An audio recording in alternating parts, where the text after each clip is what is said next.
இன்றைக்கு நான் உங்களுக்கு இந்த என்னென்றால் இந்த கீரை என்னென்றால் இன்றைக்கு சமைக்க போகிறோம். உண்மையில் எல்லோரும் ஃபோன் பண்ணி சொல்கிறீங்க, ஆனால் யாரும் யூடியூப்பில் எழுதுங்க மற்றாக்களும் செய்வினோம்.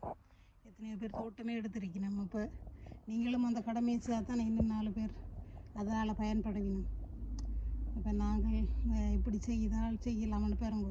இது ஸ்ரீலங்கன் கீரை. இது பாருங்க, இது கத்திரிக்கோள் கொண்டு வச்சுருங்க கிச்சனுக்கு. இதால் வெட்டுங்க. ஆனால் நான் ஏன் காட்டுறேன்னா, இப்படி அடியோடு வெட்ட வேண்டாம். நான் போன முறையும் வச்சுனா இப்படி அடியோடு வெட்ட வேண்டாம். மிச்சம் அடியை விடுங்கோ. நான் உங்களை காட்டுறேன். பேர்ந்து இந்த அடியில் இருந்து திருப்பி கட்டு அடித்து கணக்க வரும். சரி, அப்போ அது உண்டு. மற்றது என்னென்றால் இதுக்கு தனித்தனியாக வெட்டுங்கோ. இதுக்கு இப்போ என்னென்னா இது இருக்கும். என்னென்றால் இப்போ புல்லுகள் இருக்கும். இங்கே வருங்கோ, பக்கத்தில் ஒரு புல் அப்போ புல் கீரைக்கு வந்துடும். என் மகன் கேட்டார், அம்மா இதுலேயே எனக்கு கீரை சமைச்சு தந்தீங்க, இதில் புல் இருக்கேண்டு. அப்போ ஒவ்வொண்டா எடுத்து கொஞ்சம் வேலை தான். ஆர்கானிக் கீரை கொஞ்சம் கஷ்டம். அப்போ ஒவ்வொண்டா இந்த முறையை பாருங்கோ. இதை நான் சொல்லிட்டேன். அப்போ இதை பாருங்கோ, இப்படி ஒரு கத்திரிக்கோள் வச்சு ஒண்டா வெட்டுங்கோ. 2 புல்லுகளும் சேர்த்து வரும். நாங்கள் புல்லுகளை பிடுங்கினான் என்றாலும் உங்களுக்கு அதுகள் சில நேரம் தெரியாது. கடற்கரண்டு எல்லாத்தையும் சேர்த்து வெட்டி போட்டு நான் அரைச்ச கீரை வேண்டில்லை, என்னென்ன எல்லாம் சேர்த்து அரைக்கணும் தெரியாங்க. நான் இப்போ அதை உங்களுக்கு காட்டுறேன்.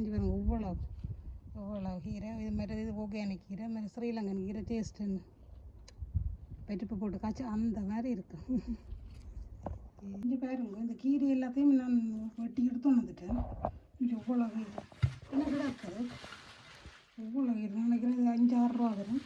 மற்றது என்னென்னா, நீங்கள் தனித்தனியாக வெட்டணும் வேணும்னு சொன்னேன்னா, இந்த இதுகளில் அந்த கொடிகள் எல்லாம் சுற்றி இருக்கும். இங்கே பாருங்க, ஒண்டா வெட்டணும். இந்த கொடிகள் எல்லாம் சுற்றி இருக்கும், உங்களுக்கு தெரியாது. அப்போ ஒண்டா வெட்டினா எங்களுக்கு தெரியும். மற்றதில் பூச்சிகள் எல்லாம் இருக்கும். என்னோட ஆர்கானிக் ஒரு டாக்டர் சொன்னாங்க, எங்கே பூச்சி அரிச்சதுண்டா நீங்கள் அதை சமையுங்கோ, என்னண்டா அதுதான் ஆர்கானிக். அப்போ இங்கே சின்ன இதுகள் இங்கே உங்களுக்காக நம்ம வெட்டி கொண்டு வந்துடுறோம். இப்படி இல்லைன்னா அந்த கொடிகள் சுற்றி இருக்கும். நாங்கள் எப்படி தான் புல்லு பிடிங்கினாலும் இந்த கொடிகள் சுற்றி இருக்கும். இந்த கொடிகள் அப்போ ஒவ்வொண்டா எடுத்து நல்லா உப்பு போட்டு கழுவி போட்டு, இந்த சின்ன பூச்சிகள் இருக்கும் ஆர்கானிக் வழியாக, அப்போ கழுவி போட்டு சமையுங்க. நான் கொஞ்சம் வினிகர்லையும் சமைக்கிறேன். ரொம்ப வேலை தான், ஆனால் ஆர்கானிக் அவ்வளோ டேஸ்ட்டாக இருக்கும். இப்போ இங்கே பாருங்க, அதுக்கு இதுகள் புல்லுகள் ஒண்டா எடுக்கணும், கொஞ்சம் கஷ்டம். அதுக்கும் போட்டு இந்த வெங்காயம் தகுந்த நான் வெங்காயம், இந்த சின்ன வெங்காயம் போட்டு எனக்கு அவ்வளவு ருசி. மற்றது இன்னும் சொல்லணும் உங்களுக்கு, இதில் பூ வரும். இங்கே பாருங்க, இதில் நல்ல முத்தி அப்படின்னா சிலது நல்ல முத்த விடுறது. நல்ல முத்த விட்டுட்டு அதை அப்படியே தாட்டு விடுறோம். அந்த இடத்துல எனக்கு அந்த இடத்துல தாட்ட இடம் தெரியும். அது அப்படியே நல்ல கருப்பாக 1-2 விட வேணும். நீங்கள் இது சமைக்கக்கூடாது. இதை உள்ளி எடுத்து போட்டு சமையுங்கோ. ஆனால் நான் போன முறையும் இருந்த ஆக்களுக்கு தெரியும், புதிய முடிய சப்ஸ்கிரைப் பண்ணியிருக்கேன் பேர். அப்போ உங்களுக்கு தெரியாது, அதனால் சொல்கிறேன்னு. என்னென்றால் இது அப்படியே நல்லா வளர விட்டுட்டு கொஞ்சத்தை அப்படியே அந்த பூவை கருப்பாக மட்டும் விடுங்க, ப்ரௌனாக.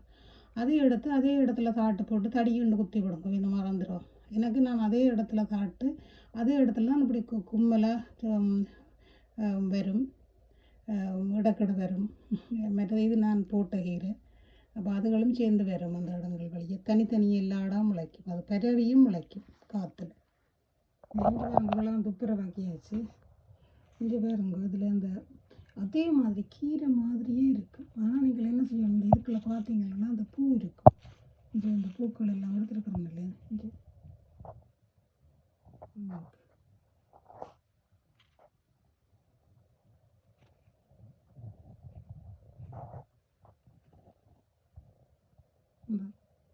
இந்த பூ இப்படி பூ இருக்காது. அதே மாதிரி இல்லை, அதே மாதிரி கீரையாக இருக்குங்க. ஆனால் கீரை இல்லை. கவனம் அதை சமைக்கிறாதீங்க கூடாது. இப்போ கீரை எல்லாம் துப்புரவாக்கியாச்சு. ரொம்ப நேரம் இருக்குது. இப்போ கீரை கரை சமைச்சாச்சு.